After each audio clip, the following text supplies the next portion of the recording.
السلام عليكم ورحمة الله وبركاته. معكم مهندس أحمد الشاذلي. أخيرا الحمد لله تم الانتهاء من تسجيل كورس المطابخ والدريسنج. طبعا انطلب مني كتير الفترة الأخيرة، وأخيرا الحمد لله تم الانتهاء من تسجيل الكورس. فيه شرح ما شاء الله من الصفر لمطبخ موديلنج كامل زي ما انتم شايفين كده بالشكل ده.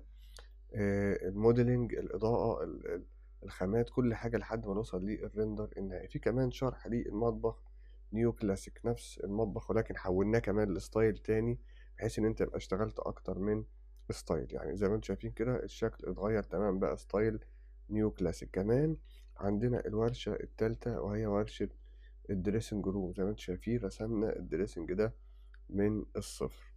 ده المطبخ النيو كلاسيك زي ما انتم شايفين بالشكل ده بكل تفاصيله. ودي كده الدريسنج روم بتاعتنا برضو رسمناها من البداية لحد الرندر زي ما انتم شايفين. طبعا الشرح من البداية شامل كل التفاصيل. كمان حبيت أعمل لكم هدية جميلة جدا في ملفات الكورس، ألا وهي إن يبقى معاك ملفات إضافية تقدر تستخدمها في الشغل بتاعك. يعني عندنا هنا معرض كامل يا شباب، في شغل مطابخ ودريسنج كتير جدا. يعني مش مجرد بس مطابخ ودريسنج، في كمان كوفي كورنر وفي مكاتب تلفزيون، كل حاجة ممكن تحتاجوها.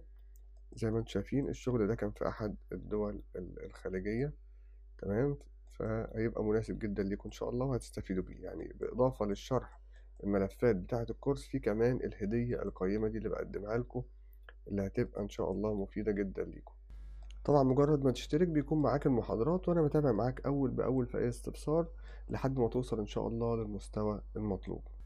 بفكركم برضه يا شباب بالكورس بتاعنا الأساسي، ألا وهو كورس التصميم الشامل، كورس سكتش اب وفيري، وطبقنا فيه على ورشة عمل كاملة للليفنج والسفرة. الناس المهتمة بمجال المطابخ إن شاء الله الكورس هيبقى مناسب ليها جدا، واللي حابب يتعمق أكتر وياخد كورس أكبر يقدر كمان يشترك في الكورس التاني.